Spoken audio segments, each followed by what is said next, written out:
Good morning, Hoover Cardinals, and welcome back to The Nest. My name's Alexia Flores. I hope all of you had a good spring break. Today on The Nest, we will be talking about construction, Betsy DeVos, and how teachers coach. I'm sure all of you have noticed the construction that has been going on this past week during the school day by the 1200 building. Catherine will cover this story. Have you noticed any differences at Hoover High School? During spring break, Hoover High School went under construction. We're here to find out why. So behind us, we're standing behind a construction area in which the district identified some areas on our campus in which the ground was not level, cracked, and potential for tripping hazards and things like that. So the district came in before spring break and identified areas that either needed to be completely removed and refilled in, or just a new top coat of asphalt in order to make it level and safe for people to walk on. Last week we couldn't get into the bike rack, so it was kind of annoying, and it's just been there all week, and they haven't really done much with it. Oh, they made us put them by the fences over there, and it was pretty annoying.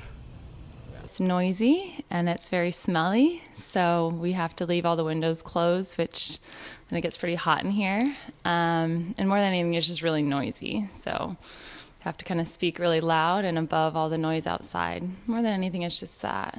Or it just kind of breaks up the rhythm of whatever we're doing. If we're doing presentations or any sort of speaking engagement, it kind of ruins the rhythm of whatever activity that we're doing. The election of the United States' new Secretary of Education, Betsy DeVos, has caused a lot of debate about whether she was the right person for the position or not. Kevin gives us more insight. If Betsy DeVos were to implement her new school policies, how would Hoover High be impacted? Would traditional public schools be closed? Would parents be forced to send their students to unregulated charter schools? Concerns about Betsy DeVos as Secretary of Education, because from what I know about her, she doesn't have a lot of experience with public education. As far as I understand, she did not attend public schools. None of her children attended public schools. She's a strong proponent of voucher systems, which would be like private schools, charter schools, Christian schools, that kind of thing. And I don't think that's good for public education, because what that ends up doing is siphoning off, so to speak, the best and the brightest. And in public education, we accept all students, regardless of their learning abilities, regardless of if they have learning difficulties or challenges. And we want the best for all of our students. And if we have to have the students leave the schools, then it depletes resources from public education. Betsy DeVos was nominated for Secretary of Education by Donald Trump, winning by a close vote in the Senate on February 7, 2017. DeVos is a Michigan billionaire and conservative activist who has been questioned by the educational world for her consistent belief in charter schools and voucher funds that will call for private schools. This will impact traditional public schools and the idea of free education. The students that live here in City Heights and rely on this school to provide them a good education, which I believe that Hoover does. From what I have researched and talked about with others, I believe best serves people in a different socioeconomic status and likely cause families to take a look at, well, what schools do we think offer the best education for our students? And when we consider how many schools, charter and public, are within City Heights, there's not a lot to choose from.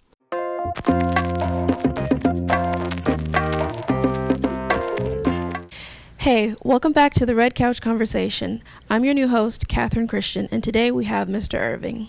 Hello. All right, so let's get to it.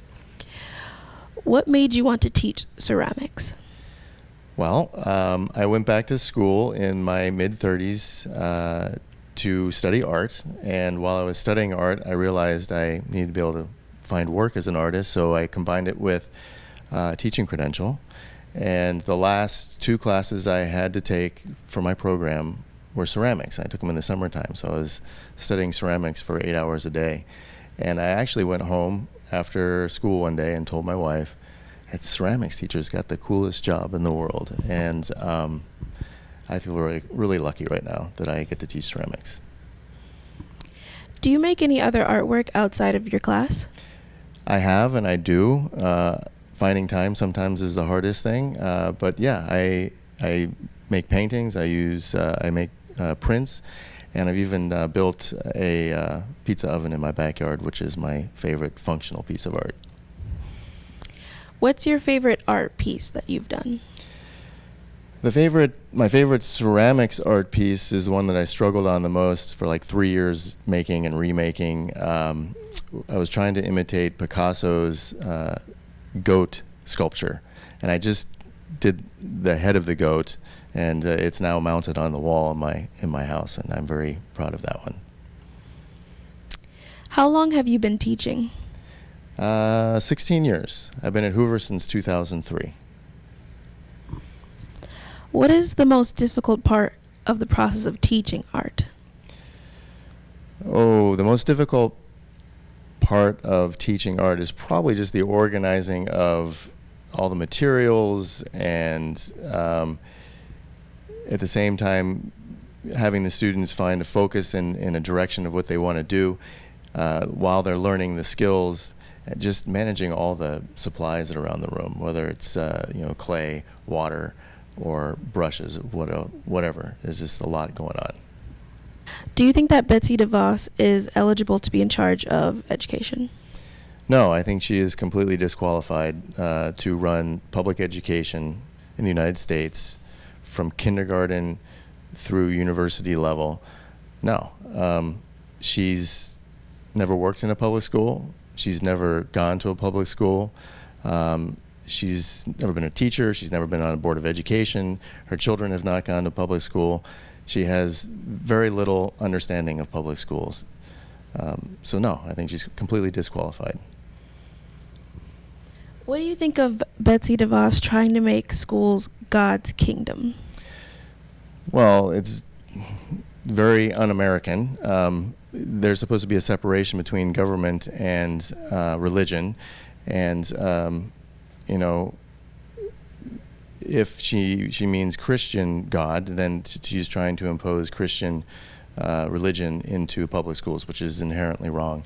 It's not what the founders intended of our country, to have religion and the government intersect. What do you think DeVos means when she says she wants to make a greater public school?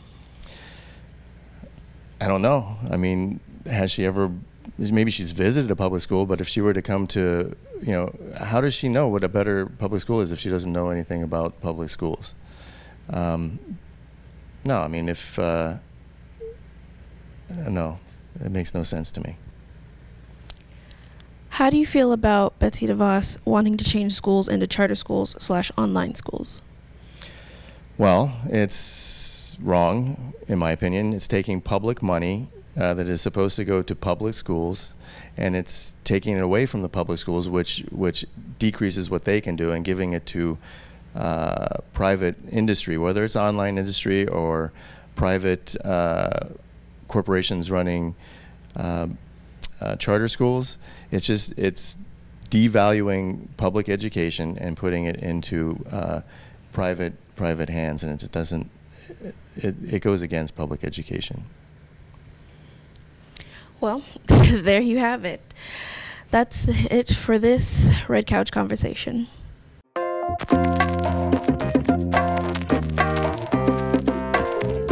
Ever wonder how hard and time-consuming it is for teachers to have to do their lesson plans, grade all our assignments, and still have to make time to be able to be with their family and friends?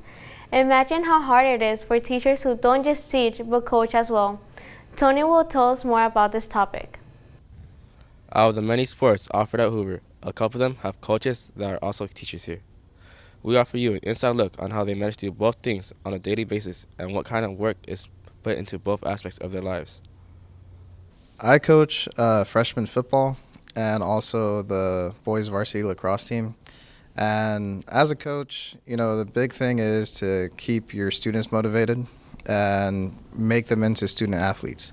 So not only are you teaching them about the sport, but you're trying to get them to create better study habits so they stay on the team and are able to pick up things a lot quicker on the field and in the classroom. So I think that's a huge thing when coaching that a lot of other people might take for granted. I am coaching cross country and track this year, so I'm learning how to coach. It's my first year coaching. It's very different from my athletic trainer role I've had for the past 13 years. Time management is a big one. Staying motivated, staying energetic, trying to keep the student athletes motivated, and also my PE classes, it gets a little difficult, but I'm used to the time part because I'm used to being here every night till 6 o'clock, so that was not a big deal to me. But learning how to coach and learning how to be a better teacher, because I have a little bit more time than I used to put into that, has been great this year. I coach softball and basketball. As a coach, I do practice plans, and I try to motivate the girls to come to practice every day and work hard. Some of the challenges are motivating the girls to work hard at practice and teaching them self-confidence. I noticed that a lot of our girls here lack self-confidence, so that's one of my goals as a coach, is to increase their self-confidence and getting them to come to practice every day. Teaching and coaching at the same time is pretty difficult. I think the support system that I have around me is great, and I think that helps out a lot. You know, I have a lot of friends who are teachers at other schools. I have a lot of close friends who, always keep those positive vibes going and everything, because it is tough to manage your time and everything when you're being a coach and a teacher. I don't want to take too much of my time away from the classroom. I don't want to take too much time away from the field. So balancing out the two is tough, but I'm learning as I go. Every day I'm here till at least 5:15 for softball practice, and sometimes till 10 o'clock for basketball. After a long night here or evening, getting up in the morning and getting to school by first period is challenging sometimes. Keeping the athletes motivated to stay on the team and work hard is challenging. Other than that, I think that it instead of being challenging, it's rewarding at the end of the day to be able to end the day with our student athletes that want to be there and want to work hard and want to win. There's some times when I come home from practice and just go straight to sleep, but other times, like the weekends, that I'm still able to unwind and just be myself. It takes up all of my free time from 2:30 to about 6. So, and then a lot of Saturdays. And cross country and track are basically year round. It's like an extension of my job. So, I would, if this part of my job didn't exist, the coaching part, I don't think I would have nearly as much fun as I do now. I don't see it as another job. I think a lot of people put negative connotations to jobs a lot. I love teaching, I love coaching, and if it is work, you gotta love what you do for work. Hopefully, you can see the work that your coaches and teachers go through every day to maintain quality on the field and in the classrooms. All right, we have a quick announcement. Let's fight to not lay off your teachers, because then you're going to also be laying off 2 awesome coaches. Actually, 4. I think there's 4 coaches that got pink slips. Oh, 4. Yeah. Hi, my name is Destiny. Hi, my name is Marco. Hi, my name is Michaela. And this is the ASB Update. Spring Fling is currently postponed until April 28th. Tickets will be $10 and they will be sold in the front quad April 13th, 14th, 20th, and 21st. The student versus staff basketball game is April 19th. The food fair is April 21st. The student store is now open exit 1103. And that was your update.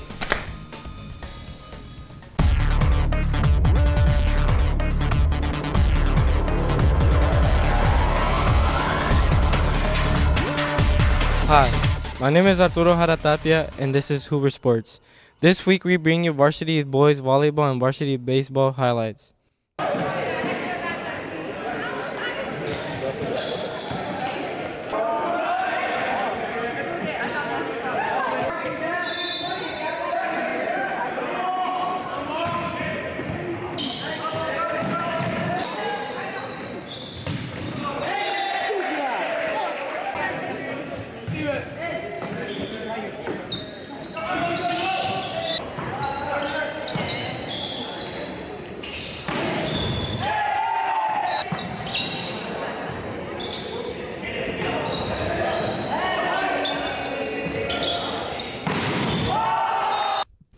Varsity boys volleyball faced Sarah and won the score of 3-1.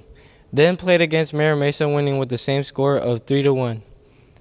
And now for baseball, varsity played against Kearney last week and won with a close game of 6-5.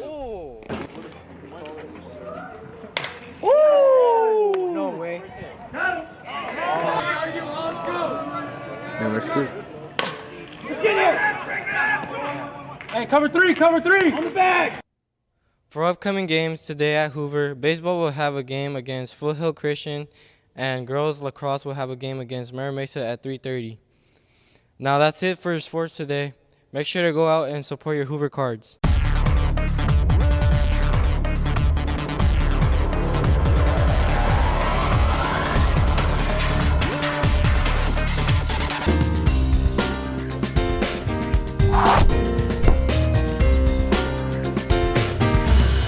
Hello, Hoover Cardinals. My name is Romania Tuatasi, and this week's Q is, how do you feel about your grades this semester? Good. Good. How do you feel about your grades this semester? Bad. How do you feel, Chloe? I feel bad. Why? Kind of have 3.0. I think they were pretty well, except for a few teachers that kind of finessed me. But, time for next semester, right? I think that my grades are all right, but Mr. Schindler's class, whack. How do you feel about your grades this semester? For someone who's been coming late, not doing work, and failing my test, I'm good right for now. Hopefully I graduate. Teachers, I wish to graduate. Thank you. I'm gonna drop out of high school to go to college. Diego Hills. How do you feel about your grades this semester? I feel like I did all right. I didn't really do that good. I feel like my teacher should have rounded my D up to an 8, but it's whatever. I'll try my best this semester. How do you feel about your grades this semester?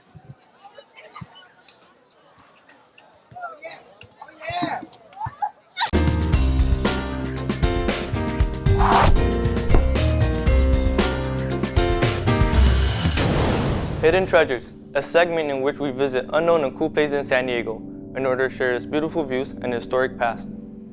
This week in Hidden Treasure, we're at Cabrillo National Monument, located at the southern tip of the Point Loma Peninsula.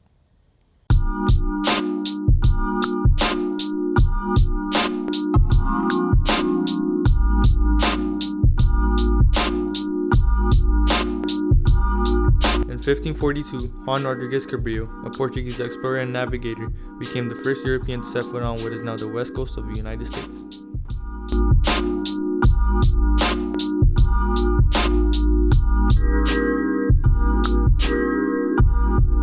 His accomplishments were memorialized on October 14, 1913 with the establishment of the Cabrillo National Monument.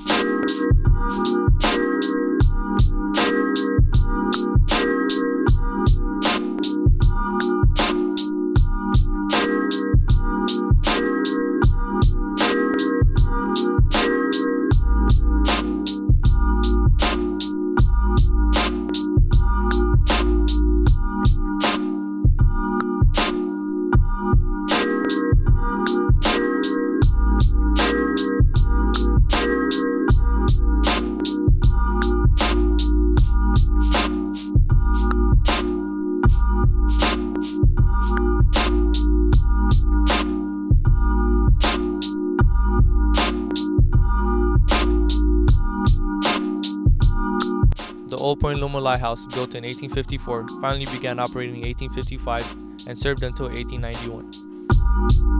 Not only was this lighthouse a way to find land, but it also served as housing for a family. Now the lighthouse is maintained in order for visitors of the Cabrillo National Monument to grasp an idea of the type of lifestyle a family had in the lighthouse.